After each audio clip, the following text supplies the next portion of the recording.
I'm experimenting with prompt methodology for MiniMax. One of the things I enjoy most with mingling with AI is just experimenting, learning the language of whatever model you're interacting with. So here's MiniMax right here, and since it's Halloween around the corner, I thought it would make sense to try to do some prompts towards the ends of making some cool Halloween stuff. While we're here, though, I'll do a mix of sharing the process of creating prompts, which we'll jump into now. Let's not waste any time because it takes like a few moments, much quicker than Kling in my experience. So what the kind of prompting I'm experimenting with now is cutting to the chase. For those who do prompting, you don't need the introduction, but I'm Mr. Fee. Pleasure to have you. So for a while, I kind of got caught in that typical thing of trying to just um the shot you want, right? And the details and paint the picture. And then and especially if you want it to be like cinematic, or you want it to be like a certain kind of film, and you want to maybe create a series of shots that don't necessarily have to cohesively tie in together, but still looks like it's the same movie and the same kind of. So then I thought, well, what if I just say that I want a scene from this movie, and then just describe the movie in brief and describe what kind of scene I want. So let's try this with horror films right now. Okay, so let's say let's see if we can record my mic, we hear my voice whilst I'm doing this recording. So I'm not too sure, right? But let's check this out. All right, so I want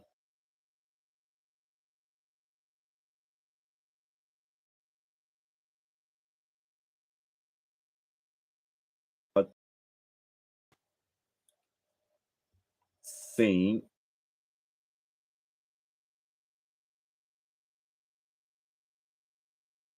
I'm just gonna. Do I have a lisp? Do I have? Am I saying theme? I'm saying theme. Jesus. Okay, I'm just gonna type it in. All right. Oh my gosh. So sorry, guys. This isn't going too well already, is it? Oh, it's not letting the S because my mug is in the way. My bloody mug. I'm squishing it. No, it's just not letting me do the. Holy crap! Why am I? Okay. I can't do the letters. I can't do the letter. I can't do the word. I can't do the letter S. It's not letting me. I can't do A. I can't do W. Maybe I've got to move that away further.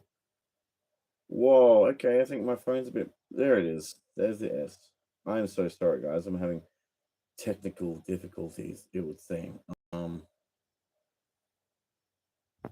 what the heck? Yeah, it's not letting me type S or Z or A or X or E, everything on that half. Okay, I'm just gonna write a terrible, frightful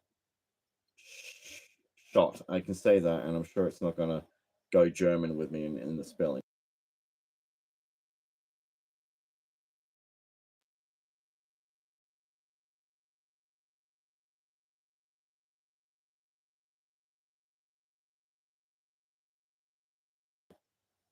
This is terrible.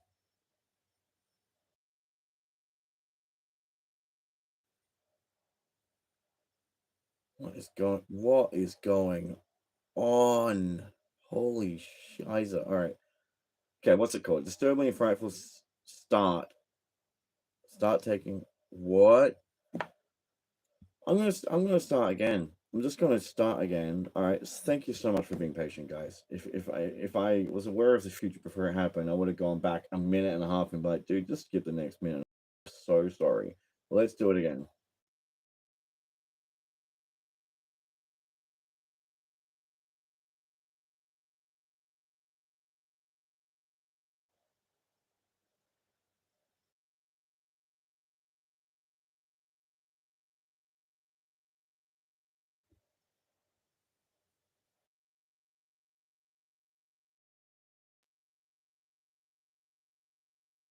Now this might seem obvious that that's going to produce some kind of jump scare type scenario, right? But then let's get a little bit more experimental. When you're experimenting, it's like with any scientific thing. You got to set the conditions, and you start basic typically, and then you gradually tweak the parameters. So let's start very basic. Let's do it again. And this time to say,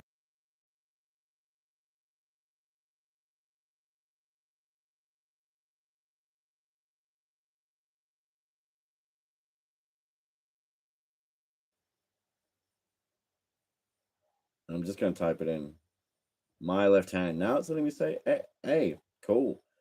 And horrifying shot. And I say, actually, I'll just say a shot because this is basic testing, right? So a shot directly taken from the horror movie called My Left Hand. The only thing that would make this come out as a horror is the fact that I've mentioned that genre of horror movie, right? Okay, but now let's try the same thing, right? Because this is our experiment. Oh, I just wrote shot. Well, now we got to be consistent. We'll just keep it with shot taking. Oh my god. No. All right, shot taken directly. So what happens if we take out the word horror before horror movie and just put that in the title? My horrifying left hand. Okay. And I've experimented a bit with this only very recently. So let's say you want a series, like I said, if you want a series of prompts that kind of fit in the timeline, like I've got a song that I'm making the video for now. I've already got the clips made. I just got to edit it together, and it's pretty much about time travelers that go through the ages and kind of swing dance with people from all cultures and eras, and it's really fun.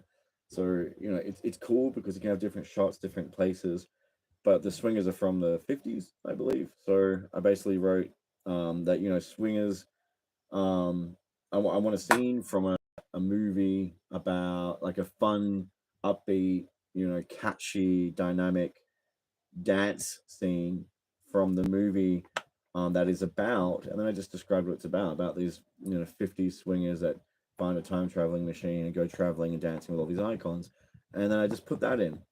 Automatically, I found that not only did it start giving me exactly what I wanted and different scenarios, like it started generating a nice variety of scenarios, but the quality was similar throughout all of them, as if it was taken from that movie, right?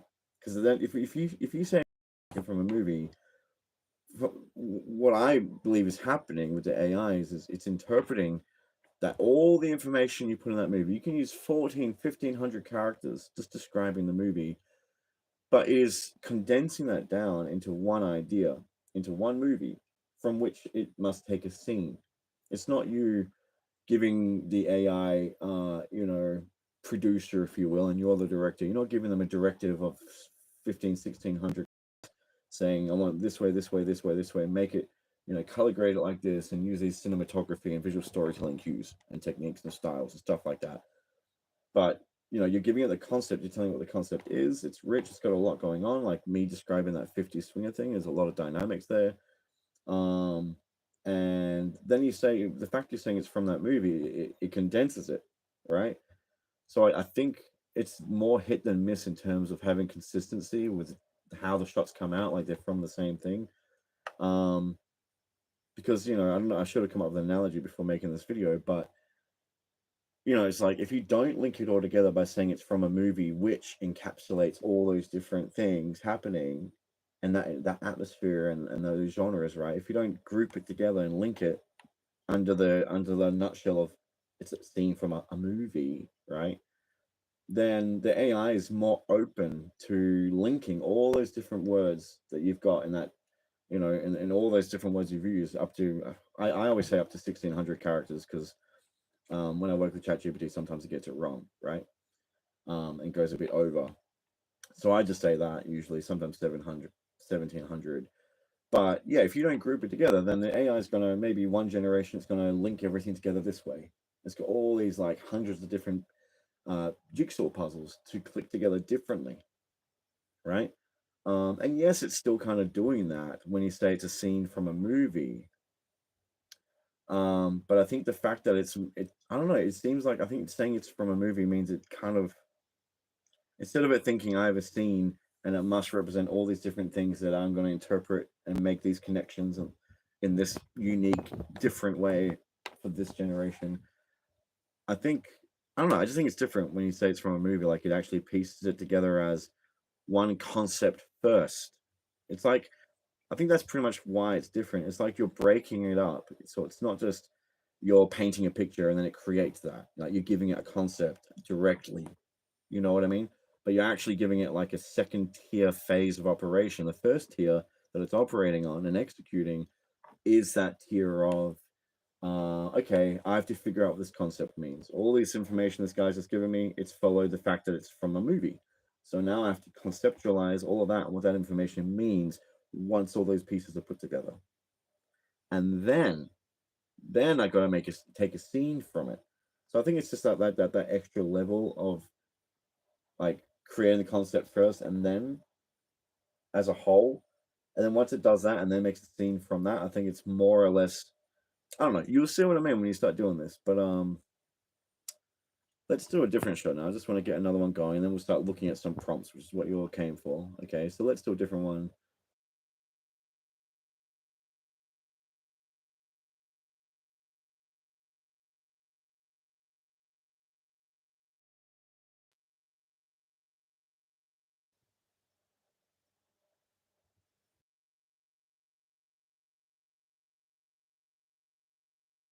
I like using terms like that, like very open-ended terms, because then you don't know where the generations are going. Like I like diversity. Everyone tries to replicate coherent and consistent kind of clips that kind of tie together well, as if trying to recreate cinema standard quality films. And I'm like, dude, just give it 6 months, even less, and we'll have things where we can put in a video or an image of a character of a setting, like an environment, and and we can write the prompt, and it will maintain those characters within those environments that is based on the images that we've uploaded. So it will be consistent, and then we can just change the environment, use the same picture, source picture of the character, and then write the prompt to say, okay, generate a three-dimensional moving animation from that picture moving in this new environment. We're going to get there. Soon we can just type it and it will just pump out these scenes with vocals attached.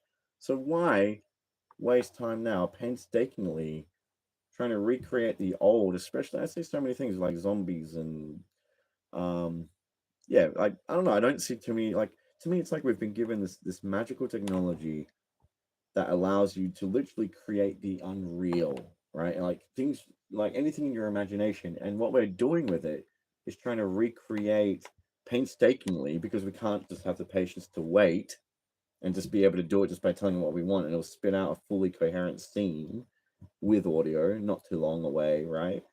We can't just wait. We just I don't know. I don't get it. To me, it's like experiment, push the boundaries, learn the language, see what this thing is capable of creating, right? Do something unreal with it. You know what I mean? It's like the amount of time you spend piecing everything together and image to image to line up sequences and stuff like that. It's like, at the end of the day, you may as well just take a picture of your house, take a picture of everything you own that's positioned where it is, and just say, ChatGPT, I want you to take note and analyze all the props and all the objects and blah, blah, blah, blah, blah, and the setting, and then give me an idea of something I can shoot, like a captivating film, from home. Be great budget, handheld cam type movie, and then just shooting the film yourself and piecing it together will be a lot easier than trying to create it clip by clip by clip, trying to get those consistent characters, trying to do the image to image thing. Tech's gonna get there soon enough. For now, I when I'm this is my advice, but you don't have to follow. This is what I'm enjoying doing is just experimenting, learning how these things generate information, all right, and trying to push the limits and seeing like what different things can we create, like fusing together not just different materials and substances when you're creating organisms, for example, like hybrids, because I'm well beyond just like I want a majestic wolf dash woman dash hybrid space entity or creature. I'm beyond that. It's just like I want a respiratory system made of melted wax and a bone structure made of hardened black brittle bone, right? And I want the nervous system to be made out of algae that's luminescent. And I'll show you if we get to it what that leads to when you start. Like I've got, I'm into making template prompts. I'm sorry, I know I'm talking a bit, but there's a bit of an intro just to catch kind of what's going on. Um, let's put that in. Let's just put that in. Horror scene, strange anatomy. So let's just look at some pictures. Let's break this up. We should probably break it up. So here's one of these things. I made a template that says there's like 5 different systems in the body, and I just told it that like there's a hybrid organism made up of 5 different systems, and then it's up to the AI to interpret which which materials. I said the 5 different systems are made up of different substances and materials in some kind of like in unorthodox and imaginative blend. And at each time it creates a different entity where all those systems are made from a different substance. And you can imagine the output for that is like all over the place. But here's one. This kind of ties in with Halloween that's coming up. So, a rapid paced cinematic shot of a hybrid organism with a skeletal system made of tightly woven fabric, twisted and knotted in solid framework. Muscular system is composed of fragile paper, crinkling, tearing slightly with every movement. Those details matter. People say, oh, they do videos and say, and they compare different AI generators and like, yeah, you see this thing moving, but it's not really, you don't really see the impact being registered. And it's like, well, did anyone say that we're at the point where these things are meant to have like be at the level of comprehending not just what you're telling it you want, just that, but also like all the causal laws, all the dynamic links between everything in terms of cause and effect. Like so you kind of have to specify if you're doing a scene where it's like cars crashing like a demo derby or like a flying like I would take it to the next level, which is like flying demo derby. They've got fucking protective barriers and girders on the backs and the sides, and they've got a swing. So you're saying there's cars flying, and they're swinging out and hitting the fronts, the bonnets of other cars, in an attempt to destroy their engines, whereby you see multiple vehicles igniting with realistic destruction physics. That's the key. Anytime there's some kind of physical thing you say with realistic destruction physics or special effects, where and then you say what kind. So whereby there is debris and sections of the car breaking and flying off in the direction of the impact, right? Or opposite, the physics of it. So you have to be a bit specific. So here I like how it says, that the crinkling, tearing slightly with every movement, the fragile paper. It just gives it a little bit more. They like it's kind of like you gotta not just tell it what you want, because if you tell it what you want visually, it's just going to create that. It's just going to create that. It will have the basic cause and effect thing here and there, but it will miss it as well. So where it gets more complex, in proportion to how complex or robust a certain kind of impacting situation is or cause and effect dynamic is, in proportion to that, I would invest more effort into putting in the detail of describing the process, right? Anyway, you can see here, and yeah, the organs are folded. You can see the whole prompt there. You can always pause it if you're interested. And I always like putting in things like the creature is being engaged with pleasant affection by a beautiful human female sitting together in a quiet library. So I like things like being engaged with pleasant affection. This means you can use this prompt, and in some of them, maybe she's just hugging him, or she's laughing with him and putting a hand on his shoulder, or she's kissing him. It's open to interpretation. Now let's slide it. Let's see if we can slide it. The slide function with MiniMax is a bit funky after you've been using your phone for a while. So here's the same thing, right? Similar. Two intertwined figures, each representing a different form or function, constantly shifting as they interact. One figure may represent a biological process, while the other represents a technological advancement, showing the interdependence between biology and technology. So I like kind of juxtapositions, using the principle of juxtapositions in MiniMax and in anything I'm doing. And like I said, I like to do template prompts that leads to a series of highly experimental, unpredictable, and imaginative results, and really just to film out like where are the edges of this model that I'm working with right now. Where are the limits in different ways, So I apply like similar prompts like this. Like this is a principal prompt where two intertwined figures representing a form and a function. The only thing that's biasing it in terms of like letting the AI graft onto some preconceived blueprint skeleton idea of what's going on is the fact that it says technological advancement and the other side is a biological process, right? But I've done ones where it's like I want a juxtaposition between a principle and a function, or a style and substance, and then explaining a whole lot of stuff about dynamics between those two extremes being contrasted with the background symbolically changing in accordance with that interaction of those two principles that are being juxtaposed. Or I've done that as well, where I've said I want a dancer in the middle, who is like the synthesized unity of the juxtaposition of this and that, which is reflected in two halves of the background, both equally evolving in relation to the movement or expression, really dynamic stuff like that.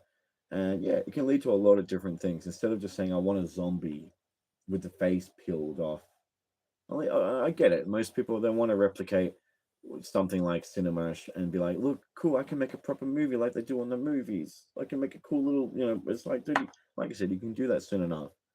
Instead of painstakingly, I'm not playing around with image to image because right now I'm happy with just testing out the limits. I'm not even done testing out the limits with MiniMax, and I'm already 5 accounts in, 3 days for free one, and I mean like auto clickers set up, download for free. There's one I use, it's called something auto clicker, and it just clicks like every 20 seconds. It clicks to open up the prompt box, and I remove the keyboard to make it floating so it's higher. Otherwise, your prompt box lifts, and then if it clicks again, it's going to miss the button. So you got to detach your keyboard, float it higher from where it's clicking, and leave it on all night, and you'll wake up with a few hundred videos, like 5 second clips. So this is pretty cool. I like this series. So this is rapid pace. I always say rapid paced, okay, because it's 5 6 second clips, and generally it's quite slow. Like if you're editing with Minimax videos and a lot of these AI generated videos these at the moment, you will find that you have to kind of speed up a little bit most of the clips you get because they're quite slow. Like they're generally not real time. For me, with Minimax at least, which is what I've mostly been experimenting with, a little bit with Kling, but I find Kling is good for concrete stuff, not good for imaginative, creative stuff, abstract, surreal stuff. Minimax, it's kind of like Minimax is the Suno to the Udio of Kling, if that makes sense. Where it might be more technically proficient in certain regard, but Minimax just has way more flavor, way more versatility, and it doesn't matter what you put in there, how much detail. It seems to pump out something which works from what you've given it. It adheres to the prompt, even if you're going surreal and abstract, and it always gives you something fun. So here I asked for a glitchy pixel scene, pixelated individual made entirely of glowing neon pixels, blah blah blah blah blah. With every step, the figure bursts into a massive pixel explosion. So it's not really stepping. It's not really stepping. There's a step. There's a few steps, and it didn't really happen. That's fine. But yeah, I was saying I always put rapid paste because that encourages the AI to speed it up, like you see here. Sometimes you can fit in a lot. You can say rapid pace, lightning fast, time lapse. If you're doing something like going over a city, going over like a landscape, it depends. If you want something, because when you do rapid pace, the more you kind of build up those words and you add more words in there, like lightning fast, time lapse, stuff like that, the quality of what comes out might be affected. It won't be as coherent. You're gonna have more glitches. So for me, if it's something like cars going really fast, and like I'm working on a channel that completely revolves around the jankiness, the jankiness of AI. I'm like, just wait till it gets to cinematic standard, and you just tell it what you want, and it creates it consistently, and all this stuff.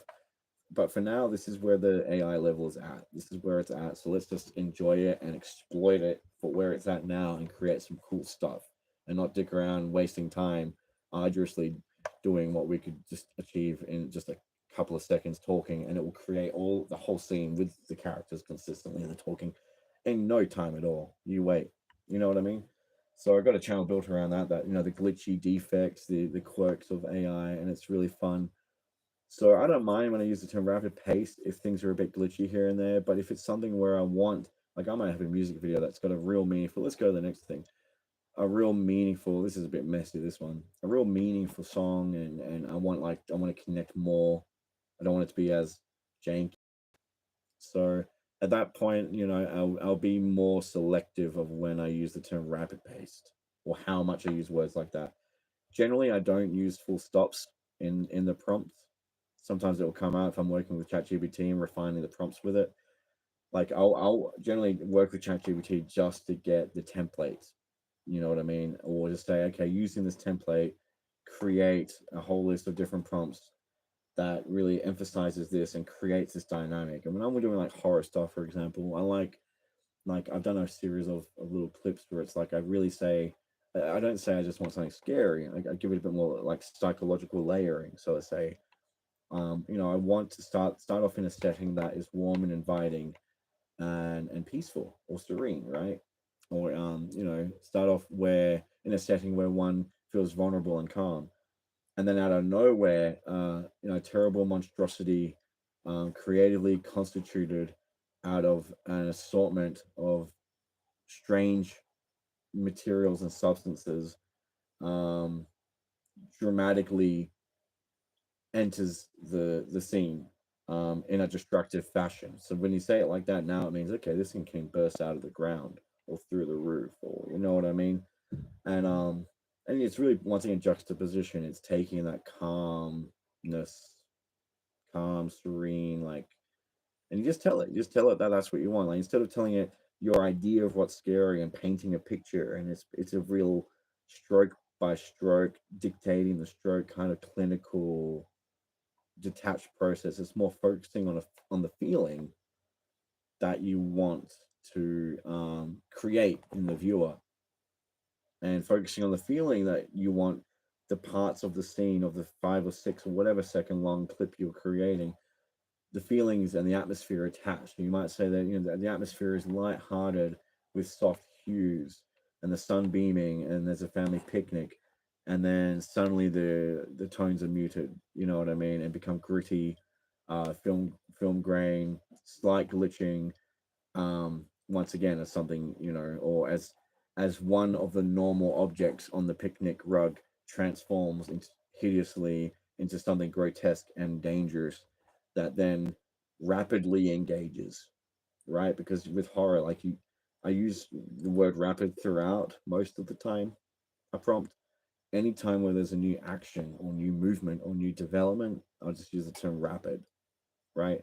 And that kind of, and I don't use those full stops, like I said. At most, I use a semicolon, and where it's stuff like let's say family picnic, that where people are talking and having a good time until suddenly, and even until I don't like that word because that kind of draws it out. You want to steer clear from writing terms and presenting those terms in a way that's going to cause the AI to take more of a break because it's already making these videos pretty long. You kind of want to say, okay, they're on the picnic, they're eating food, then suddenly, then, because now then means it's okay, the AI is like, okay, as they're eating food, then while they're eating the food, suddenly, and you keep doing that, then suddenly, then rapidly, then quickly, then immediately, meanwhile.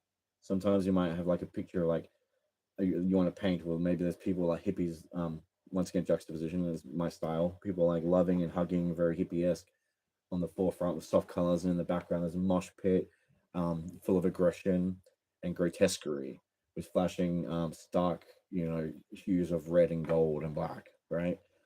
Um, and what you'll say is like meanwhile. So you'll say that the hippies, soft hues, blah blah blah at the front, whilst, okay, whilst with the ST, whilst all the stuff's happening at the back, and that lets the AI know, okay, I'm not gonna, because sometimes you'll type something and it will go showing a group of people, not with those, the mosh pit behind. You'll just show the hippies dancing, and then it'll kind of blend or it'll move to hippies dancing. So you want to say wow to let it know it's happening at the same time, and kind of compound things together and make sure you're minimizing, um, the gap, and using terminology in a way that is increasing the flow between the parts of your prompt. So now we're going to start moving into the horror, into the new stuff I've just been working on tonight. So this is kind of cool. I was just mucking around because I hadn't really done any pixel stuff. So I thought I want to do a 1 to 8-bit game populated with pop culture icons from established influencer channels, achieving various character appropriate objectives within the game's format. All right. Character appropriate objectives is something I love to use a lot. All right. And language like that, where you're creating this very open, templative, kind of just contextual parameters. Like you can literally say like a scene of characters engaging dynamically according to the theme of their setting, and motivated with character appropriate drives for theme based objectives or something like that. That's a bad example, but you know what I mean? Like that prompt, like when I'm going to bed at night, because sometimes I want to be more specific. I don't want to create like an open prompt that's going to give me all these different things. Sometimes I don't want to just experiment. I want to make clips for like something specific, right? But if I'm going to bed, like I'm not going to put a prompt in for a scene in a video clip I'm making, and then have it auto click and then generate hundreds and hundreds of clips with that one specific prompt. So in that instance, I want to create open-ended things, and you could be open-ended and you could be more dynamic, like I just said, the whole like characters engaging based on a theme, so the theme changes and the theme dictates the objective, and that and everything, right? But sometimes I'll keep it simple. If I'm going to bed and I'm having it auto click all night, I'll put something up like mesmerizing time lapses, because sometimes there's two words, all right, something that simple, maybe even one word in some cases, but you got to be careful because it might actually just write that word in there a lot. But just two words I go with, or or not much more sometimes, and that's kind of like, it's the opposite of using a lot of words in such a way as to try to make a very nuanced concept. Like when you're trying to do consistency, the idea is to over explain the details of the things you want to appear consistently, so you can blend the scenes together, and it's got that continuity, right? So the opposite thing applies. If you want it to just go open ended, less is more. Literally, it's less bound by just a. If you have 600 anchors, that's going to keep it in a more specific part of the ocean where it's got a more specific range of the kind and type of fish that it can catch. If you've only got the um the two anchors, that's a lot less strength than 600 anchors really holding one down in their limit to move. Just one or two anchors is nothing. You can go out anywhere and catch any fish and bring it forward. So I like to do things like, if it depends on what you're in the mood for or what you're working towards. You can say, if you just want like, you might say like festive moments. I always like to say with those things like handheld footage. You might have say inspirational handheld footage, or engaging, dynamic, and fun footage, taken in a festival environment, right? And that can be a lot of different moments in a festival, or taken in whatever rough setting. But anyway, let's keep going on. Let's actually go on, because I've been doing a lot of talking. But for those that appreciate information regarding prompting and insight and different ideas, maybe there's something of value for you there.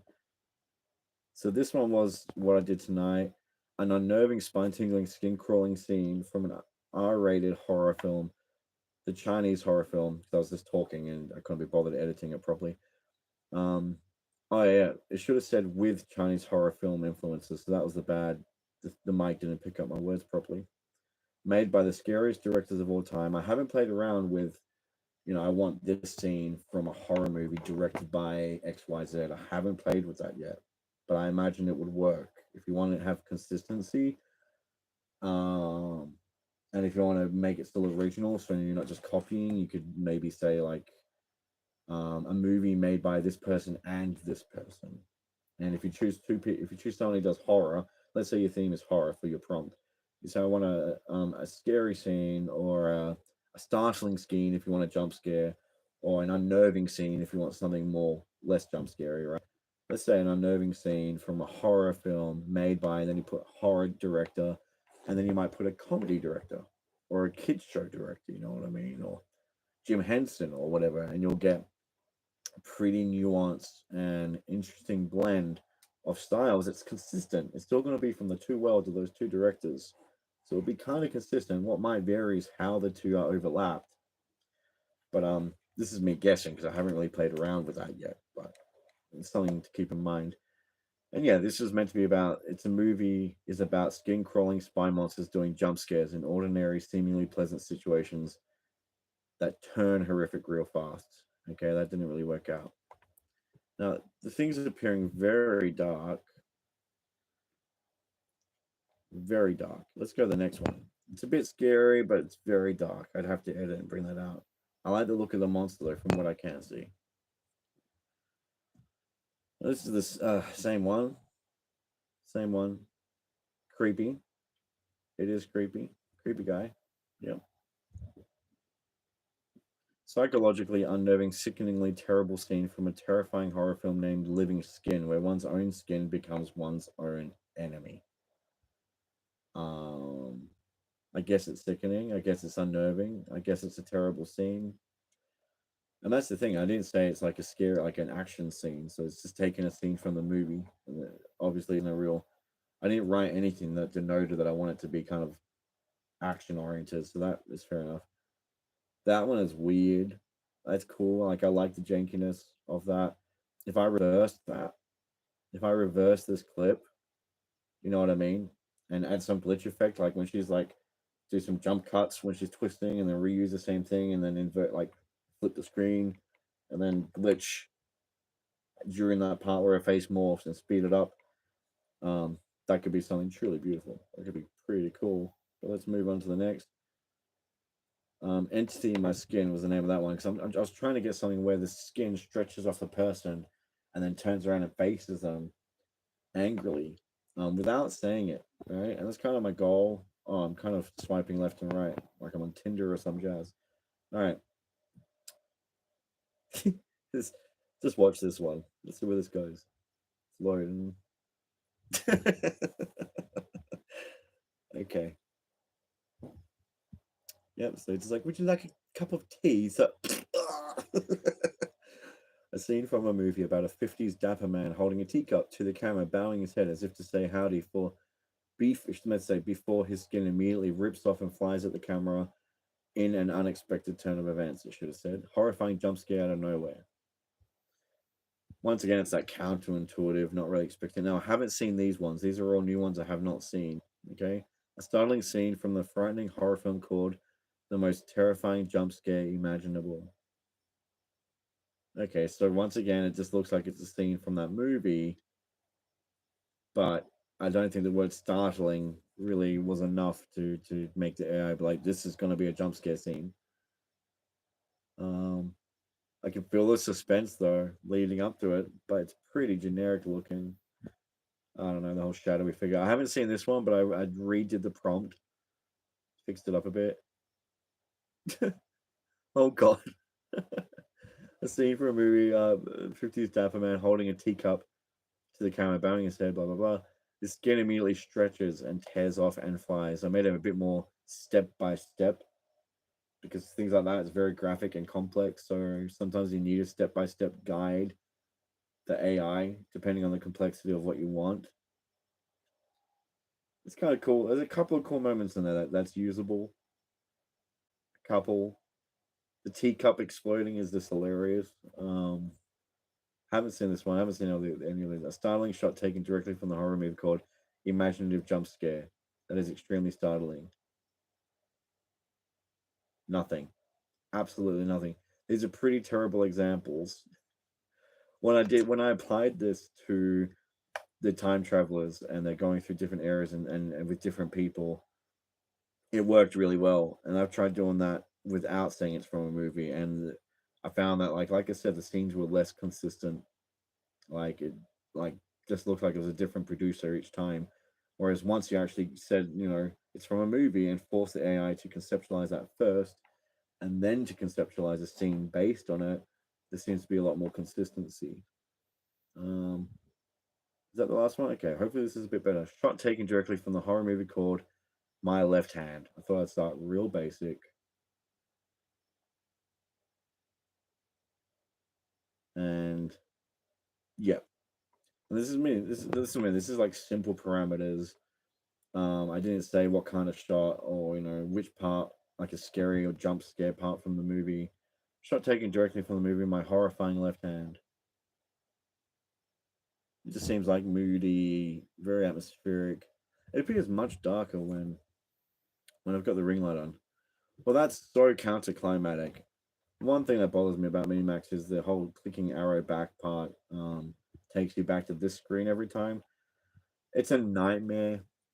Like I got 5 accounts worth, and there's like thousands of images in each that I have to save manually, and then I have to organize all of that shit. before I even think about editing, because you don't want to start editing and then move all your files, and then it's like, where did it go? Manually find the file like 10 zillion times. Maybe there's some program just all the others automatically also sync up. I'm not sure, but oh, we haven't seen that one. What's this one? Okay, that's cool. I mean, she's just like, it's like someone that's half turned and like, "Ah, ah." He's like, Margarita, no. Ah. He's like, I was just about to tell you my life story. Ah. Oh, okay. And then it's like, I'll take a moment. I'll take a moment out of my horrific transformation right now to listen, because I can tell this means something to you, and I really want to listen. That's kind of what. Oh, I was hoping it was playing while I was doing that. That's kind of what's going on here. She's just like, yep, I'm just gonna wait till you're finished. Can I continue zombieing the fuck out now, please? Anyway, let's just go through some stuff, shall we? All different kinds of stuff. So I like doing. Oh, this is when I think I was doing mega complexes of the rich, or was it landscapes? So I've obviously probably used these. Let's move away from all the colorful stuff. I do colorful stuff. This stuff's all very. I don't really like. It gets so punchy so easily with Minimax with these colors. So you have to kind of, if you're staying and you want something to be vibrant, you might also want it to be semi-muted tones to kind of balance it. Um, yeah, this is cool. So I just asked, that was just like, I think I asked for pixelated versions of emojis brought to life, or emojis brought to life. Oh, I don't even think I clicked it. And that's memes coming to life. There you go. That's memes coming to life.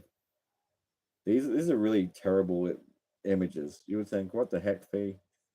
Which I'm glad for. I'm keeping all the conceptual, a lot of stuff that I think I haven't really seen before, and based on what I'm seeing being put out there, everyone's just rehashing the same old tropes and replicating cinematic style continuity and groundedness. I'm not really concerned. I'm kind of sitting on what I've got.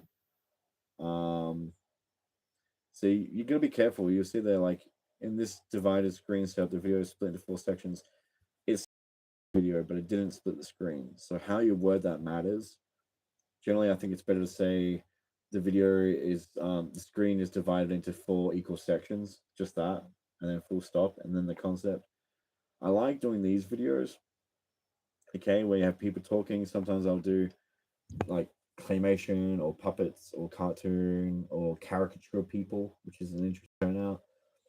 And then what I'll actually do is I'll zoom in, like if I'm editing and I want to use a talking head moment, I'm doing a skit with different people having interaction, maybe online or just providing commentary. And I'll just drag and increase the size of that overlay, that shot, so it just zooms in on one of those squares, right? And this way, per prompt, you're literally generating 4 talking heads. So 4 prompts later, and you've got 16 talking heads, and etc. Um, I think, was this a caricature or just animated? So there's some cool talking head moments. I can even zoom in, quite a bit for vertical type setups, or maybe 1 or 2 people talking. You got to kind of stipulate if you want one person to be talking and the other people to not be talking, because you have the issue of clashing vocals where everyone standing next to each other in one shot are like talking at the same time, which you probably don't really want. And then I experimented with different kinds of like dividing the screen up. You really can just say like just experiment. Say I want it divided. I think this is me trying to divide it into 5 sections as it rotates. Like, it came up with a pretty interesting effect. But I did a lot of talking head videos just so I've got these characters so I can create. I'm a bit chaotic in the way that I piece things together and on the fly. And then what ideas come to mind, I've got a few things that's a little bit more calculated and deliberated. That was meant to explode, I think, into butterflies, like crash into something. Because I did a series. Oh, I thought I'd do a series of like complex kind of chain reaction setups. So this is kind of cool. And this is a really good way to kind of, to test where, um, to test the limits. I mean, that's a lot of detail, but obviously you can't really, like, I think I typed in I wanted the camera to follow, or maybe I didn't, to follow the ball up close as it traverses the track of a complex, blah, blah, blah. This one's kind of cool. Where's my friend gone? Woohoo! Oh, Martha, she's such a wild one. Where's she gone this time? But yeah, So I did I've done a whole bunch of different things. Magicians, a lot of fun with magicians, and just that's just a bit. To me, too, I love that. I love the jankiness of AI. I got no qualms with the jankiness. I deliberately inject jank. What is going on here? Just 1 minute, and then whoa, then that's a trick. Just merging friends. Most of my stuff will seem normal, and then it gets crazy real fast, or it's just kind of a bit controversial, like provocative. Like here, you got these people in the fitness, and this weirdo over here, or being all natural human. What the friggle? And what's that? What's this performer doing? Oh, cup, big cup. Well done, new one. Falls over with the cup. I forgot what the prompt was, but I think it was meant to like something dynamic was meant to happen with the cup. I swear. I don't think she was just meant to fall over because it was too heavy. I'm just when I'm watching these things because I've made so many and I forget what I've actually prompted. Whoa, that's a kind of cool effect. I'd like to reverse that, have it start off there, and then watch it kind of follow the guy, but then he'd be going backwards, I guess. If you did it quick enough for a quick snippet. Um, I've got several accounts. This is like, oh, no dive. Oh, this is fun. These are fun. I mean, I'm ideas now. Probably not a good idea. Yeah, that's glitchy as. That's okay. Some of them are funnier than that. I love the gun. That's fantastic. That's perfect to me. To me, the fact he morphs into two people and the second one's in a professional dive, like, and then the bike on the left is pretty funny, but I think the bike coming down with the parachute just is makes it the creme de la creme. That is awesome. I really enjoy that shot. And these are specific prompts. These are specifically telling it what I want. So generally with ChatGPT, I'll tell it, I want these crazy things of like signs, like put up, and I'll give it a few examples of what I want. Like one that says like no talking, and then there's somebody, it kind of zooms like somebody covers the screen with a megaphone, and then it zooms back and sees like an old woman shouting and other people jamming in the background and making a lot of noise in different ways. Somebody with a jackhammer, dozens of people carrying babies screaming, and I'll give it a few examples, three different examples of like similar thing. Like I want this sign thing, and something like people in a real comedic and absurd, over the top way, breaking the rules, right, and disobeying the signs, what it's telling them to do.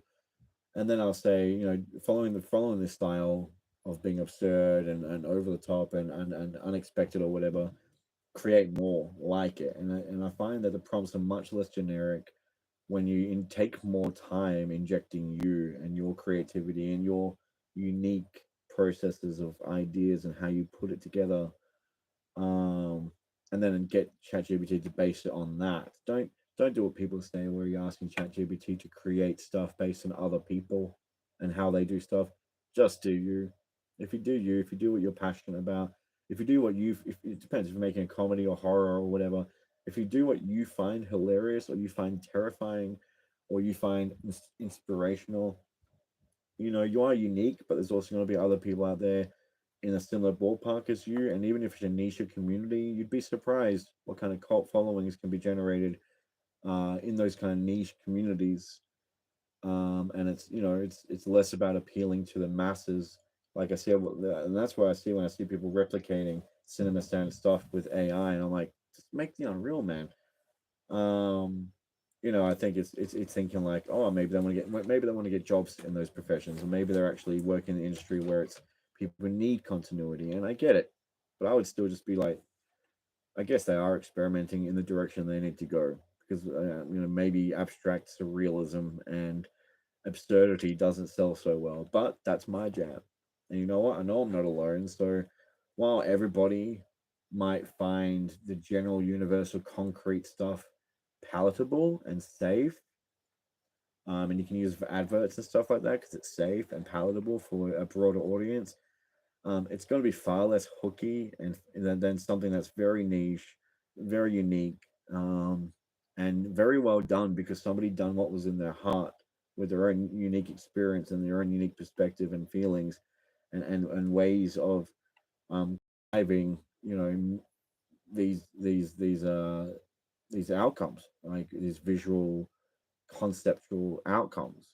And ways of fashioning them are completely unique, and there'll be people out there that appreciate that, and because it's so different, and because you've done instead of trying to appease everyone else in a way that's safe but lukewarm, it will be hot. You know what I mean? It'll be flaming hot to the crowd that the energy you're putting out and what you're putting out resonates with. Does that make sense?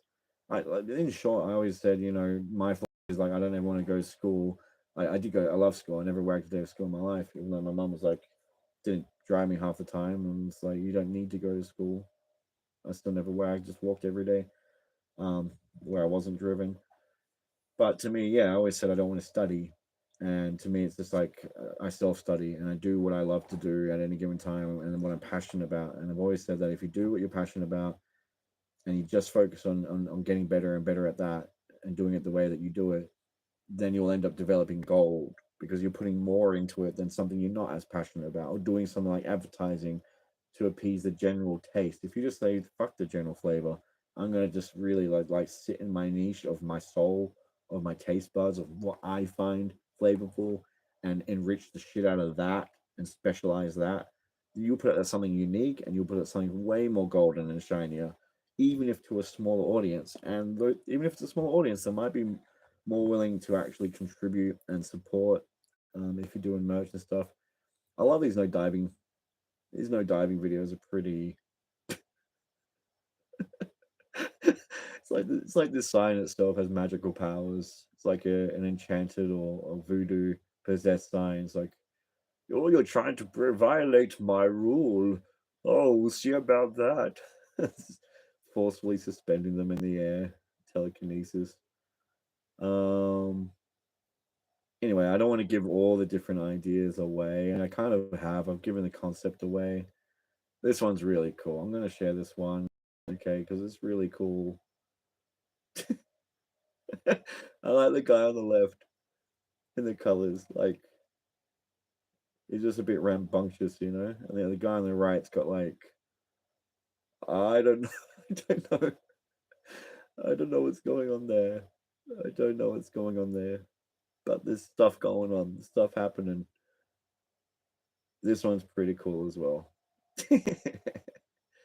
Having somebody come past in a jet, I should do that prompt again, and then have a jet come by right at the end. That would be hilarious. I did a whole bunch of them. I like to do creative stuff like sculptures. I was checking physics out, and like I wanted to do like a demolition derby, but made out of like the most top tier, most expensive, luxurious cars of the world, right? And apparently, this is it. This is what they look like. All pretty universal and very similar. But once again, juxtaposition, right? Like you're taking something pristine that you would typically preserve with great care and, maybe drive an occasion, um, and putting it in a demolition derby. You know what I mean? Just for that real poignant punch. This one, I think this is the one that turned out not too bad. This is just like various vehicles involved in a demolition derby style. It's fine, but you'll see the explosions kind of happen randomly in parts. I think this is the one that impressed me when I first saw it. It's like a bit more realistic. Is it? No, no, it's not. That's it. And I'll show one of these sculpture ones. But I like doing things with sculptures, creating sculptures between them and just leaving it open to seeing what the initial sculptures look like and then what they create between each other, what that looks like. This one was them adding pieces to each other and building each other up, kind of like in a you know pro communal support, helping each other out, build each other up kind of way. This definitely had the use of the word rapid here and there. It's kind of cute. They're kind of like anti to type koala cloud characters. Yeah, so I use the word rapidly a lot, and these are like the early ones I've done, and you can see there's a lot happening, but it's slightly less clear in parts and a little bit more like less sharp edges, less coherent. Is this the one? Is this the one we've watched? I think this is the one I watched. Yeah, this is the one that impressed me. The physics in this one is pretty cool. Like that car. I mean, I don't know what that. What actually is that big white thing? Where'd that come from? On second thoughts, I'm not sure where that came from. It's just an intense scene. I like it. Oh, okay. That's my two beloveds. Um, what's gonna happen here? And yeah, half the like I said, I don't remember some of the videos I've made. So when I'm watching it, yeah, that's okay. Like I don't know if it's just gonna be your general B-roll footage or if it's gonna be something like that. I'm pretty sure I didn't exactly prompt for that to happen, but yeah, it is what it is, huh? But yeah, you can tell, like, generally when it's really punchy and it has like a souped up vibe. What the? First you think, oh, he's fallen. That's a bit funny, and then they just get fucked up, and then they're in water. I think this is. I was trying to do action physics and experimenting and trying to describe, like, get that working. It's hard. It's hard to get violence. I haven't really tried focusing too much because I'm not really too big on violence, but I haven't tried too much. Like, I want to try, and maybe I'll dedicate an episode to it.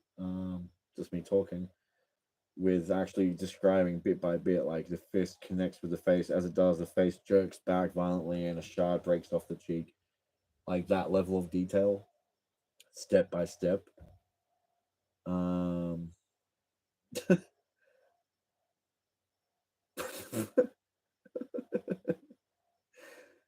yeah, I've got a weird sense of humor. Like I just find this shit funny, you know. That's why I love creating stuff. Like, I love creating these template prompts where you put it in. Like this was everyday people doing everyday activities, um, but like super stretchy, pretty much super stretchy ability. I worded it better than that, but it's an open prompt, and that's one of the outcomes. And then somebody sitting at the table, that's another outcome. Um, but yeah, you can get a whole bunch of different effects. I mean, this is an effect that's kind of easy to get if you start going over the top of chucking a lot of stuff of wanting abstract artistic stuff. But with that said, it's still kind of cool. You know, if you're doing like a music clip and you're just having some transition shots that are highly dynamic. Well, that guy's well. I was gonna say he's got a lot of sand. Like I am sand. Oh yeah, I think I made the mistake. This is tragic. So this is one of the first nights that I left. I left the automatic clicker on. I think it was like the first time I did it, and I put this prompt in, and I didn't really check it first. After a few prompts to see the style it generally creates, and it created like heaps of these. To be honest with you, I'm not the biggest fan. Like a lot of these, it's like it's over the top. It's too janky. It's and all of them are pretty uniform janky. There's not, there's a few scenes where it came out with people and some interesting. There's some cool shots that came out. Um, Now this character's a weird character. I remember just so full of character, like erratic madman. But yeah, ultimately it's just a lot of stuff like this where I'm like, how the fuck am I gonna, you know, maybe if I use that as an overlay effect, I don't know. There's just too many like that. Like I would have much better been happy just to do, um, individuals expressing emotions as a prompt and let that just auto click all night, than just to have hundreds and hundreds of these really messy, unusable. Oh, this is kind of cool. All right, now it's freezing. I was meant to be doing like more prompt experimenting, but now I'm just kind of going through. I'm trying to get past this whole bunch of like horrid. This is let's just see what I typed. Oh, this is the problem when you type when you click into an image. I don't think it registered. I don't think it registered. It did register. There you go. It's just delayed. Yeah, so that means we've lost our part in the queue of that whole, all that scrolling down through the various clicks to get, so when I click out of this, it's going to take me back to the main menu. So that's really annoying. A download all function would be unbelievable. Being able to just right click the videos from the menu and download from there and still have the watermark off would be great. Um, yeah, so here, so super rapid, highly experimental, artistic, social commentary, edgy scene prompt that led to a whole lot of fuckery abroad, right? All those real messy ones I was talking about that I left overnight. This is the prompt. Must be symbolically, dynamically explored, profoundly symbolic, metaphorical waves. So I think here when you take artistic, experimental, edgy, symbolic, dynamic, metaphoric, intricate, unpredictable, okay, ever shifting genre, styles, and content. Like I can see why it comes out like this. It is an experimental, unpredictable array of different like forms of art, but it's like too much. There's no. I should have given it a direction, like a profoundly symbolic and metaphoric ways. Centered around human existence. You know what I mean? Or archons and aeons or something. And then maybe it would have given it something to graft on instead of just giving me a super hyped up style. Because that's what I've given it a prompt for, is a super hyped up style. I guess I did say an important criticism on a social or economic or political issue. But to be honest, I think it comes up when there's like people involved in the shot. But it's very hit and miss. Now we're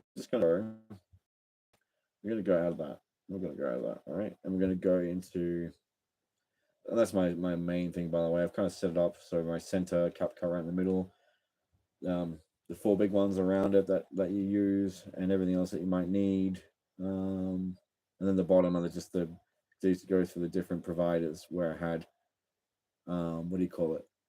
MiniMax open. At one point, I opened 3 accounts and had 3 days for unlimited gen.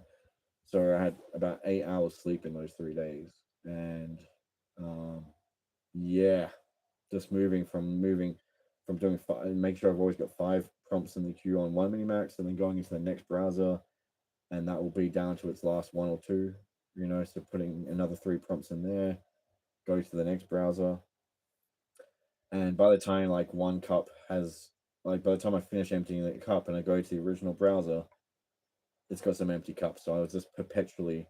I think I had a little bit of time to go and do a little bit of like mirroring and refining results with ChatGPT, and whatnot. But yeah, I didn't have time to save my stuff as I was going. My advice, if you're using Minimax, save as you go. Do yourself a favor. Every now and then, save as you go, because when you realize that like once you go in there, you have to stay in there, and it kind of slows down after a while. I guess it all gets a bit laggy.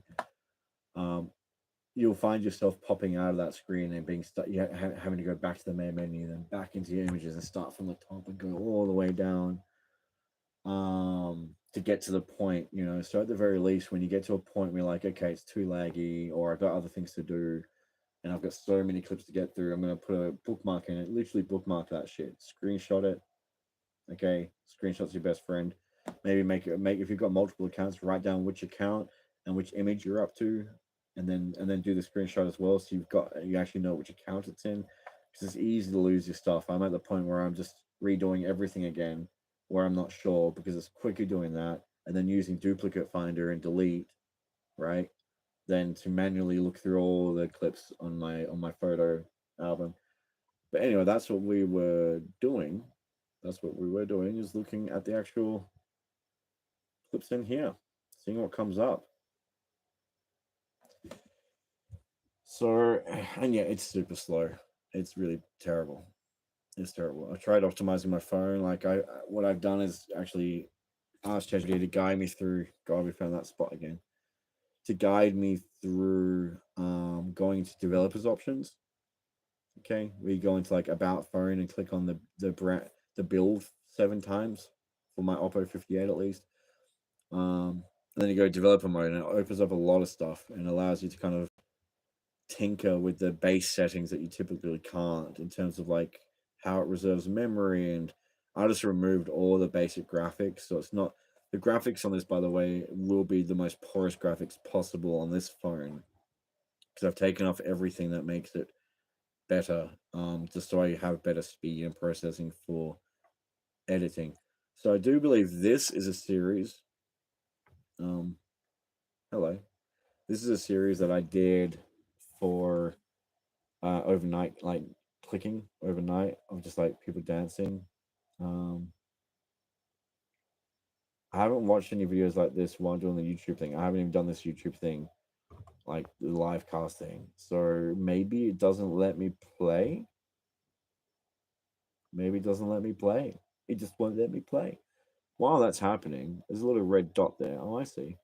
Talking for an hour and 6 minutes. Holy Chryslers. Chryslers.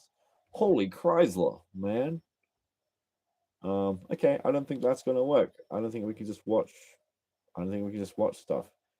But I do like music videos, so I like having a lot of different types of dancing. Like I got some pretty surreal. I haven't even shown you the bad of the bad because I go for janky, right, or the best of the bad. This is kind of like a little bit of a peek, a little bit of a peek at the logo, but that's okay. Even the Jankiverse logo is so janky. It's awesome.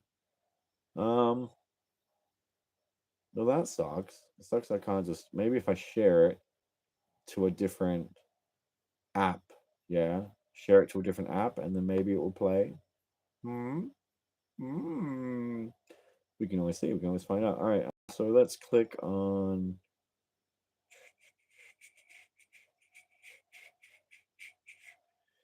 Yeah.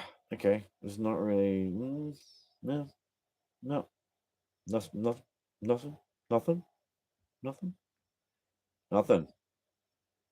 There's nothing there. I'm not going to open up in a bloody.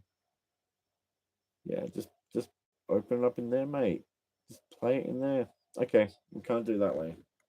I was just gonna more. I was hoping to more quickly scroll to some pretty cool stuff, but I digress. Anyway, I think that's enough for now. It's been over an hour, and we've done a lot of talking. But there'll be more next time. I think I'll have a better structure. This is kind of just a. I'm in the mood just to get the ball rolling because I'm a perfectionist, and it's the kind of thing where I want to have all my ducks lined up before I even get one through the gate. And I've been thinking like maybe I want to do things where I'm talking as well, and like so I've done a lot of like talking stuff in the past, and but I want my project, the Jankiverse project, to be joined, but I want it to be its own thing separately. You know what I mean? Yeah, but I still wanted to kind of dip my toes in this. When you've been away from doing talking online, like it's not like I was ever really successful or super popular or even relatively popular anything with Instagramming or YouTubing or especially TikTok, which is all like very new to me. Um, but with that said, I consistently just contributed stuff. I just never advertised it anywhere, and most of it was live streams, videos chucked up on YouTube, talks, and I rarely linked it. Maybe share a link on my Facebook for friends to see once I made the video, and then that's it. And then within the day, it gets buried. A few people watch it, it gets buried, and it's gone. So I never really promoted. I never really tried. And yeah, I just thought for now, I'll get my toes wet again, back into that space because it's its own space. And I think even just doing this and getting the camera rolling and actually putting something out there, even if it's not the Jankiverse content yet, besides glimpses of the constituent parts, some of the constituent parts, um, I think, yeah, it'll just kind of prime me, I think, give me a little bit of energy doing this every now and then to kind of keep my enthusiasm up, because it's easy to get bogged down in perfectionism and measuring twice so you can cut once and cut properly and not have to fix up mistakes, or fuddle up the ball, fuddle your play. But with that said, I want to keep the energy up, and yeah, so that's that. Thanks for watching. I want to create a real scary prompt right now for Halloween. All right, let's just create one on the spot for Halloween. Let's make it.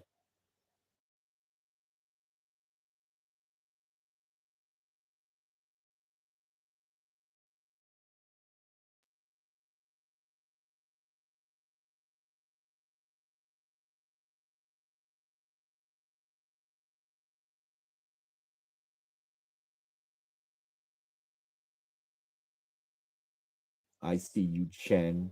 I see you, Chen, trying to sneak your way into my clip. No way.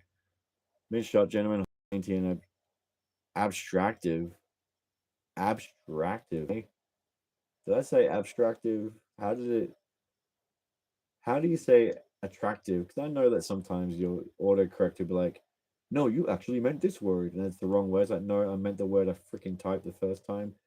But how do you get the word attractive mixed up with the word abstractive? That's thinking that's probably what he meant more. Abstractive for sure.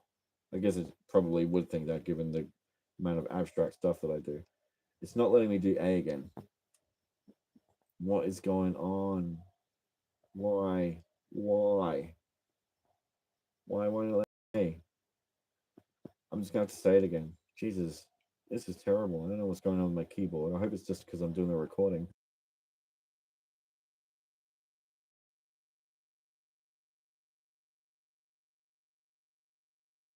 Uh,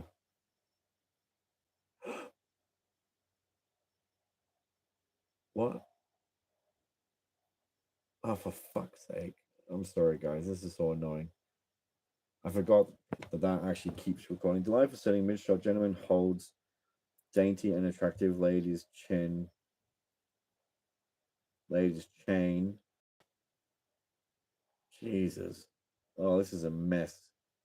Lucky I'm not trying to go pro right now with anything on this Facebook, YouTube jazz. Lady's chin leaning in to kiss her, chain stuttling. What is chain stuttling? What is that even? Leaning in to kiss her.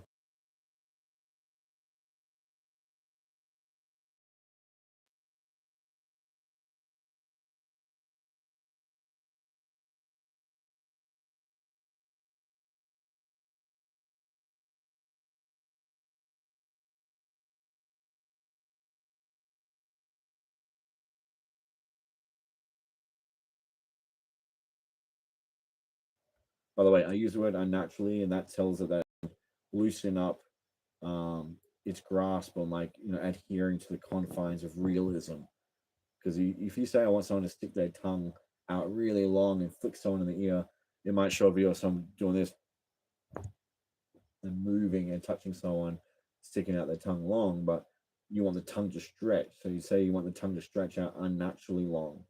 And then it lets the AI know, okay, it doesn't have to be natural, it doesn't have to be realistic, you know? You'll be a bit more free form with it. So jaw hinges elongate severely and unnaturally.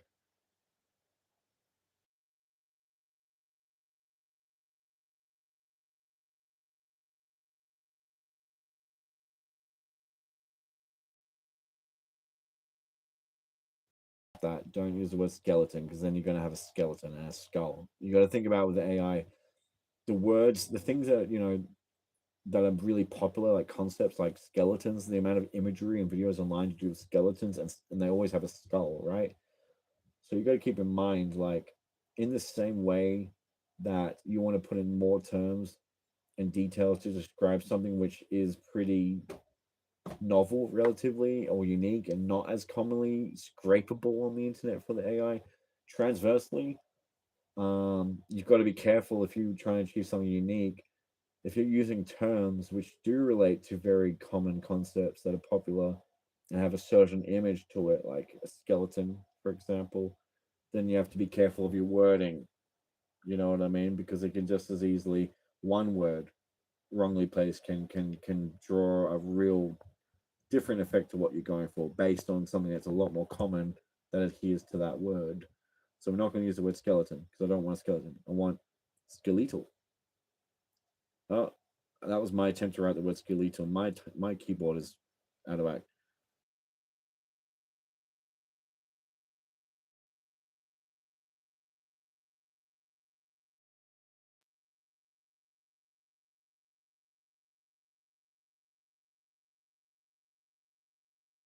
And then I'll stop myself here and there and be like,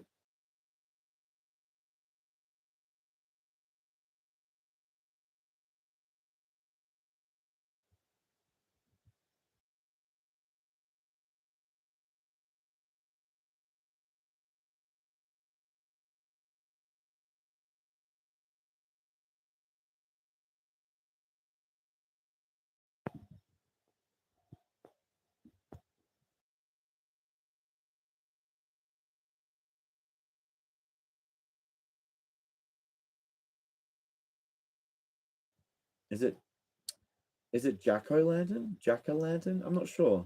I'm just gonna write Jack O' Lantern. I'm taking a risk there. I'm not sure. Jack O' Lantern, Halloween pumpkin, Halloween style pumpkin. Really make it clear. It measure twice, cut once. People say, "Oh, it's just typing in something." Yeah, if you just if you're happy with like, I want a Catwoman hybrid on a train. Sick. Oh, that looks so good. I want it to have clear details and be really fun. But I still can't use the letter S, which is fine. But it's not always that easy. People that say it's not art because I mean it isn't. I mean the prompting itself can be artistic. There's skill in it because people that say like it's not the same as someone who paints, which is painstaking, from the heart and blah blah blah blah blah, and someone who's just typing in some words and an amazing image comes out in a few seconds. It's like no, the equivalent is somebody who just writes, "I want a zombie chasing a dark alleyway, and the atmosphere is intense and scary." Like that's the same as someone with a brush just doing a circle with two lines for the eyes and a line for the mouth, making a smiley face. Um, there's different levels within any medium of how you can use something, and then the go to it. Like I haven't touched on any of like my favorite stuff that I've done is the juxtaposition stuff. And it's led to some pretty fascinating results. There's a lot of stuff you haven't seen. Thank God we started on this bad account. It's quite boring. I'm happy for that because as much as I want to share, I want to get my head through the door. Here's Johnny style first, and as fast as I can. Once I finally get all this stuff saved, thanks MiniMax for your terribly efficient saving function and management system, like how to get the stuff onto my phone or whatever. But yeah, I want to keep some stuff close to the chest for now. All right, and I don't know, I kind of risky putting the science stuff out there because I think it has great real potential. And now I've given another, but I guess it's one of those things. If you followed and you're watching for that long to a guy just talking most of the time, then you've earned it. You've earned it. If you want to run with that and do something with it, cool. You But anyway, so slithers up from her throat, and I want to say, I really want to help guide the animation.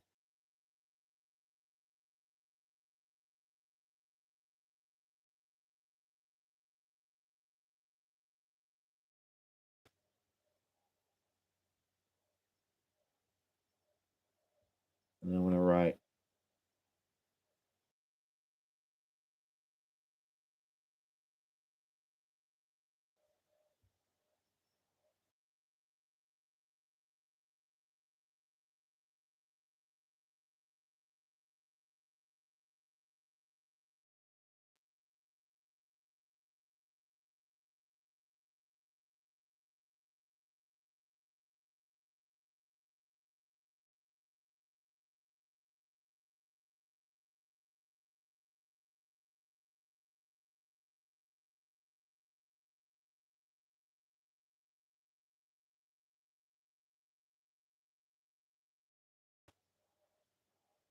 individually.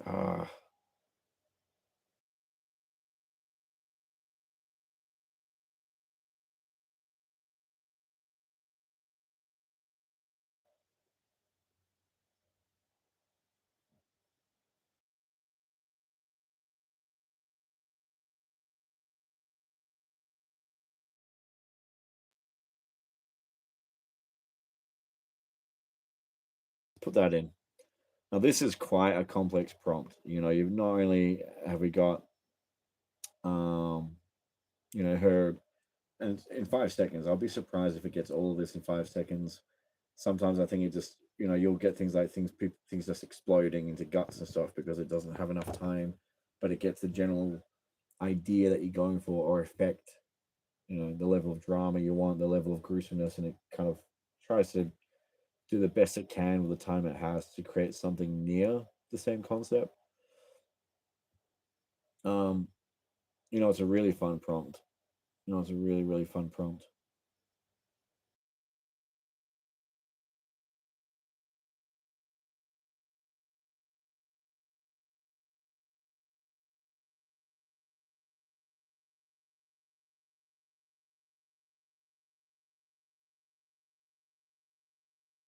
Jesus.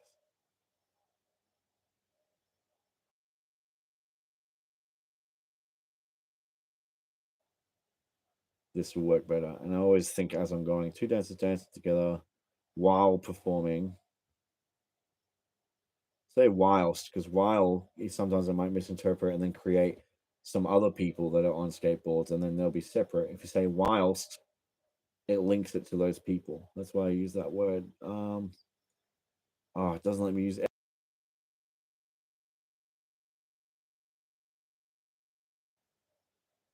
So annoying. This is so annoying. If you hold space and then just move left to right, that's how you can kind of you can do this thing where you move the what do you call it, the cursor thing? What do we call that? Two dancers dancing, and then you might want to give it some style. So too stylized. Oh my god, I'm not used to not having my S.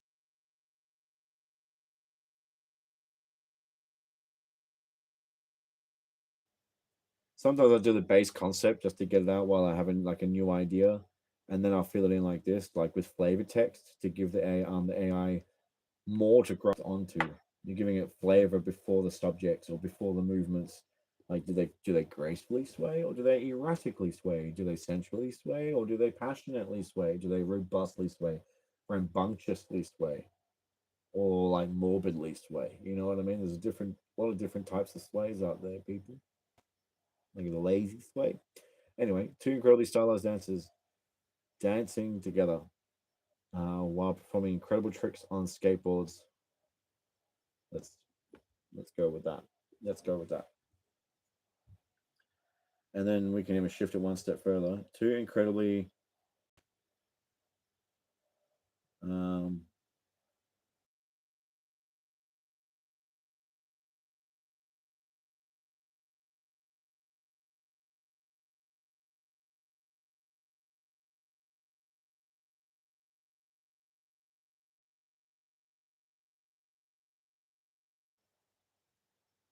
and let's put that in there.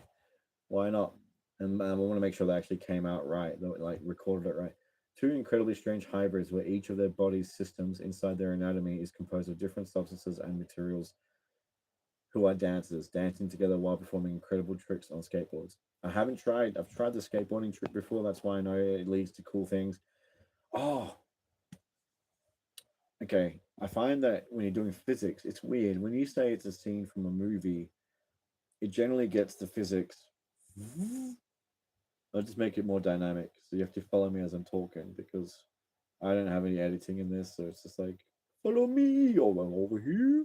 I'm over there. Anyway, um, but yeah, I find that if you've got dynamic movement like skateboard tricks, if you just write someone doing a skateboard trick, it can be very hit and miss.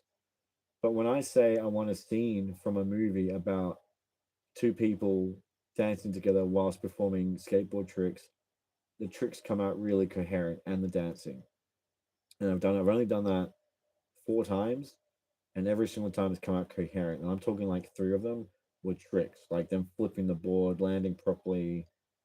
Um, so for whatever reason, I think the fact that you're making it think twice is kind of like how the new ChatGPT 401, they've added like that extra those extra steps of iteration and thought, pretty much probably very similar to what if would happen if you used any prompt in the original ChatGPT just 4.0 and then said reiterate this. category. I always say create 10 or 20 or 15 categories suitable for the objective, and do this silently evaluate based on those categories, and criticize and look for areas of improvement, and then apply those improvements um, based on that evaluation, right? And I say do this as many times as you can silently before you give me the final result, right? So I think ChatGPT 4.01 pretty much you don't even have to bother with that. It automatically is preloaded kind of. It takes more time to reiterate and probably in some sense categorically assess and analyze what you're putting down, right? As it picks it up. Oh, we have ourselves a pumpkin. Oh, that's not. He wasn't meant to hold a pumpkin. It was meant to be the thing from her skeleton hand spine thing from her freaking out of her mouth. Oh God, what do we have? It's so much fun. It's when you don't know what's coming.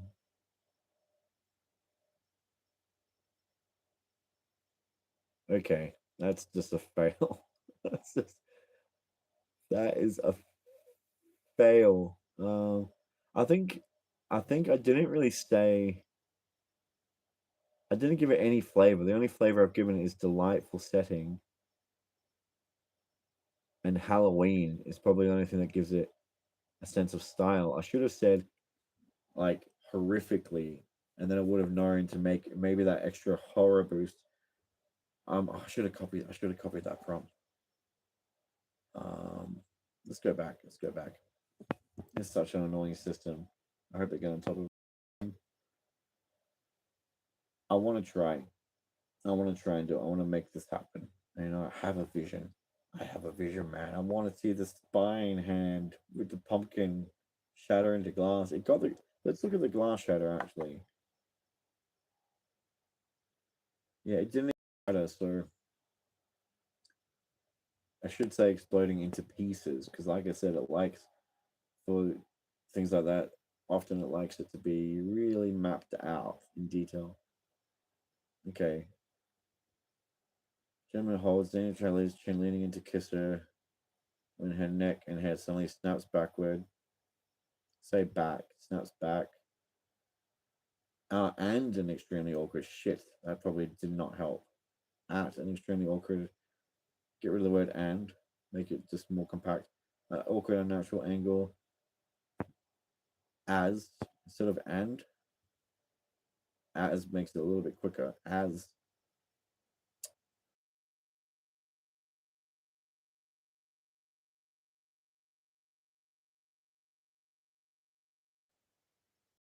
Yep, it wouldn't let me use the A again. What the hell? As a draw in it. As a draw.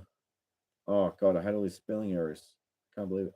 As a jaw hinges, unhinges. No wonder. There's so many errors in this, just making it not a coherent flow of meaning, Elongate severely and unnaturally.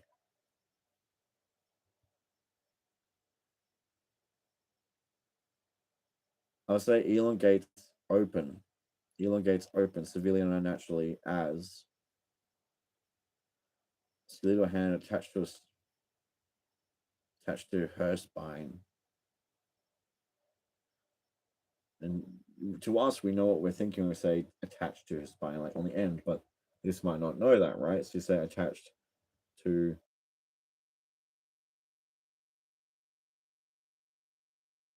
right? Immediately slithers up from her throat. I like the idea of slither. I think we're just making a bit too, So let's say erupt. Immediately erupt up out. I can't do the letter S, but it should be fine. Erupt up out from her throat in a very quick, erect, and jagged way, holding a tiny jack o' lantern Halloween style pumpkin in a skeletal hand. Ah, oh, this is so annoying.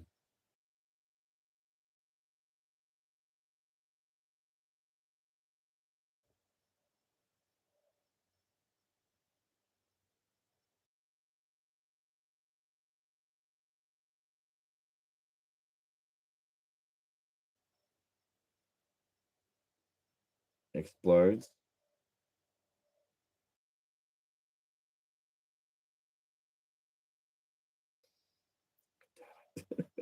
This is killing me.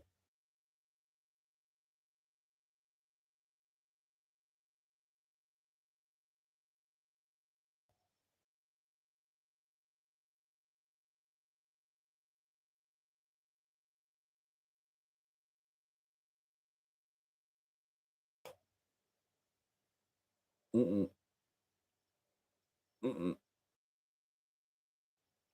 It doesn't always tell me when it's recording my voice. God, that's annoying. It's like I have to hold my breath and wait for it to into shards of glass, which immediately fly into and shred the gentleman's form. Okay, what's wrong with that? This is a lot more. Oh, I forgot to write horrifically. I forgot to give it the flavor text. I mean, maybe the way I've written. I'm going to do it once more, and this time I'm going to put the horrifically.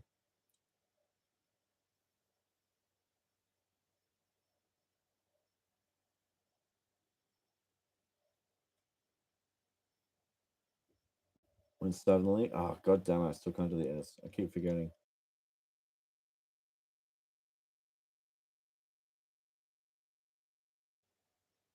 Okay, now set that tone. That should be enough because that's not where it switches into horror. So it will take that filter of horror for the rest of that half, I would imagine. Now let's see how these turned out. People dancing and performing. Oh, it turned out okay, even though I didn't write from a movie. Let's check it out.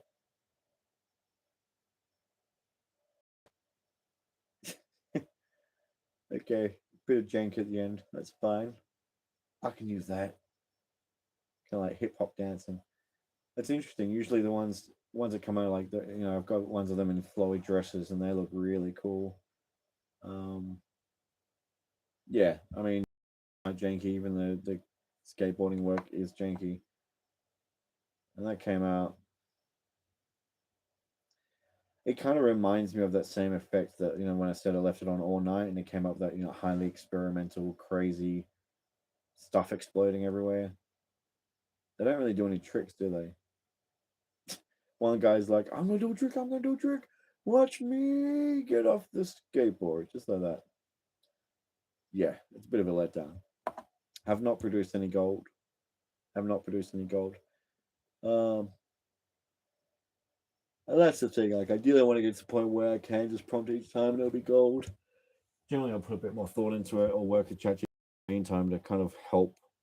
Because ChatGPT will probably have a similar way of interpreting and rationalizing information and communicating it. So the more you kind of work in tandem with it, it's actually helping. It's like translating somebody's Chinese into English and teaching them English, right? Like, the word for the Chinese concept of hello is in English is this hello, right?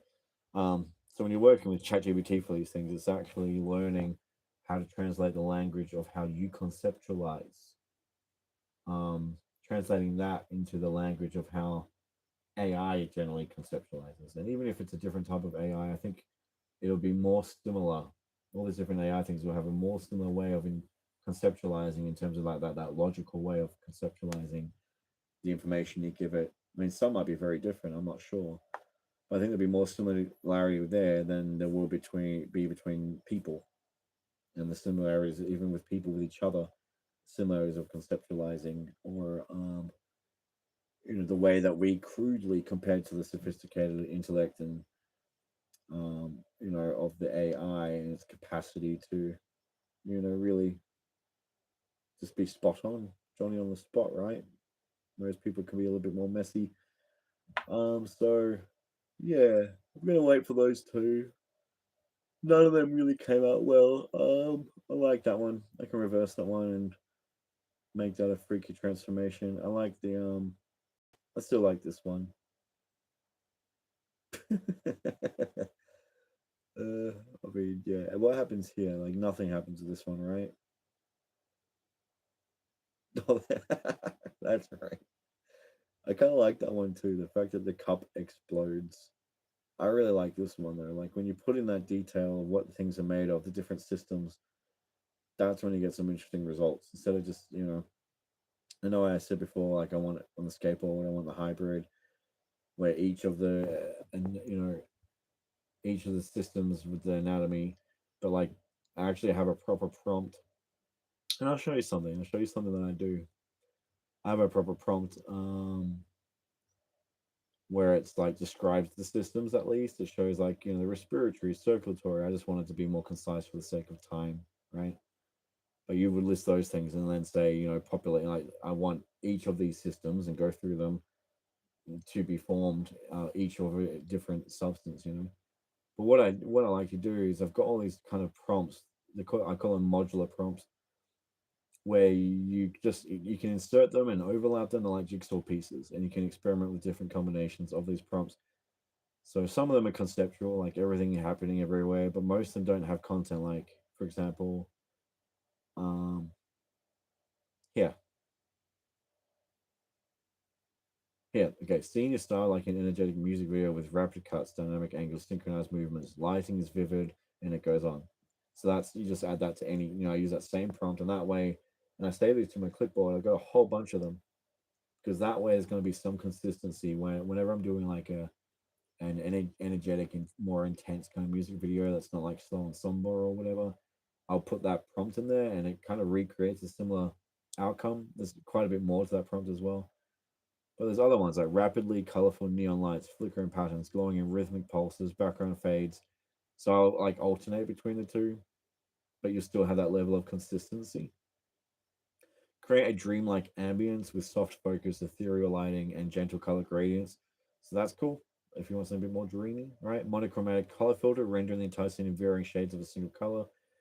And then here, like I've got a surreal element injector. What did I say? Modular prompt.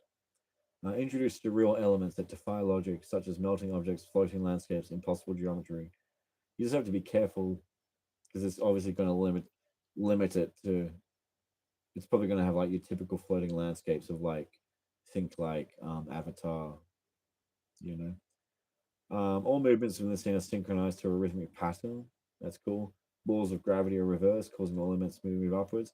So they're all things that kind of affect lighting, pacing, and dynamics. Okay, like the laws within the scene, like saying that all the movements are synchronized to a rhythmic pattern, or the laws of gravity are reversed. But then you have stylized ones, so they're like more dynamic ones. And then you have style modular prompts. So set entirely underwater, the world is made of ink splotches forming and dispersing in fluid motions, or the entire scene is composed of soft white, fluffy clouds with a triadic color scheme, and that's where you get a bit of variation. Toy figurines or grotesque and horror is the next prompt. Vibrant Lego universe or cartoon world inspired by surrealism. Tense and suspenseful mood. You know what I mean? Um, and then yeah, swirling clouds of smoke and dust. The artwork morphs in real time. Fragmented, rapid staccato bursts. So there's all these different modular prompts. Some of them are visual, like conceptual, like saying this is what the material is made of, such as built entirely from sand and ash. Okay, and you could, that does have some of the laws in it. It says the art disintegrates as it's viewed. So you could make the modular prompts simpler and just say made from these. That's it, and then add some to do with laws, like saying certain aspects of certain elements in the scene go backwards slowly while others go forward fast or whatever. And then the idea is that as you might come up with a concept and then you just go on your clipboard and then click on one of these modular prompts and then add it and then see how it turns out. And then like, all right, I'm going to add another one and start layering. And then you can experiment with like, what happens if I switch the order? How does that affect it? If you really want to do it more methodological and learn more like through those miniature variations of your approach, like adapting your approach by minute degrees of deviation so that you can really see the effect and learn more about how the AI works and interprets, right? You could do that. And then once you've done the different order, add another element and then go through the different orders. I mean, that sounds monotonous, but it would yield some interesting insights. Did I end up sending that? I think I sent that one through. Let's have a look. Oh, it doesn't comply. It doesn't comply. God dang it. Oh gosh. Oh god. What the heck? I think we're gonna leave it here, folks. This is what we have. Okay. I don't know. I don't know what to say. I don't know what I can possibly do. I don't know what I can possibly do with that. Um, that is what it is. She looks like she's having a good time. Like at first she's like unsure about it and like, oh, this is unpleasant, and then she kind of just accepts it and go, oh, this is actually really hot, you know? This whole spine attached to a broken windshield, fucking sending off the jack-o'-lantern to better days. And you see the little hand, the skeleton hand at the bottom, like it's her hand about to grab his ass. It's like a skeleton hand. Oh gosh. Anyway, if anyone's watched this, I mean, I haven't. This is like a 14-year-old channel, 240 something, 140 something subscribers. The algorithms probably are definitely, it's probably the shadow banned people are probably more on the surface than I am. So this is probably just for me to look back on, but or if my other channel, the Jankyverse channel, lifts off, then this can be a little thing that people can watch. A little thing people can watch. Yeah, like Easter eggs and stuff. Because I like Easter eggs. Not like the Easter eggs, like around Easter time. I do prefer Halloween to Easter. But big on them. Yeah, I'm big on them. They're cool. But if you're watching, cheers for sticking around. Hope you've learned some things on this journey with me. Next time I'll probably have a better structure. This is like just a quick, you know what? I'm just gonna start filming. I'm just gonna do it. But I think what if I just stuff right there? Oh, doesn't work. I wanna be the pumpkin. Anyway, I'm gonna go. It's late. I'm gonna go to bed. Probably gonna do a bit more clipping, and then I'm gonna go to bed. All the love to you. I hope you're well. I hope you're achieving nothing, nothing that you're not meant to be. But then again, what does that mean? What you're meant to be? Who knows? Is what it is, right? Whatever you achieve, it could be no other way. I hope you're in a space of acceptance with yourself and others in life. Less judgment, more acceptance. Acceptance doesn't mean welcoming everyone and letting them walk over you and not drawing boundaries and not separating from people and taking necessary measures to enforce all of that happening. But you can still accept that people are how they are for whatever reason. You know what I mean? And acceptance with your life and where it's at doesn't mean you have to settle either.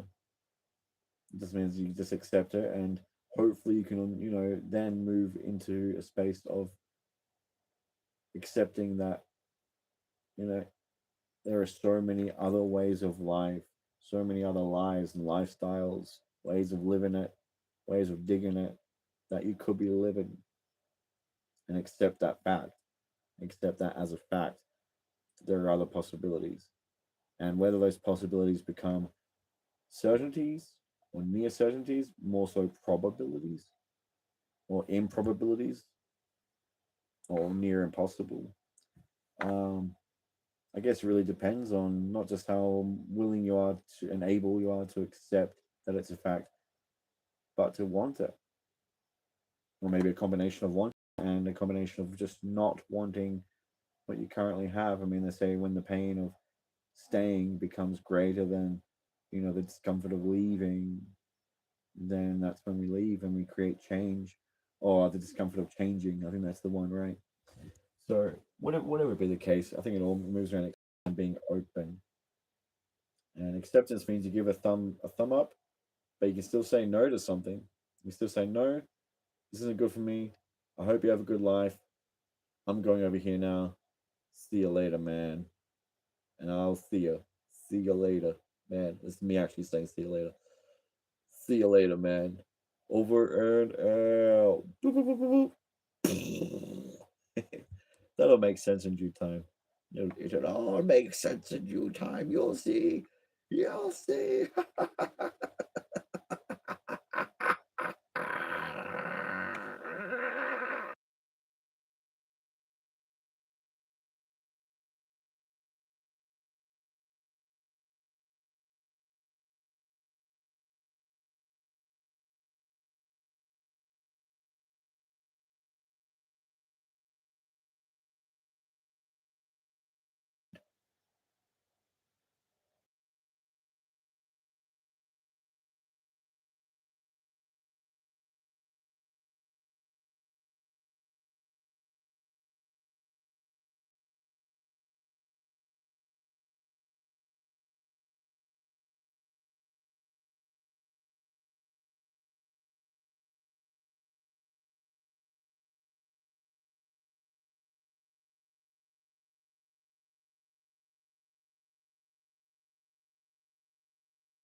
I don't know. I don't know what to do. I'm probably gonna lose this.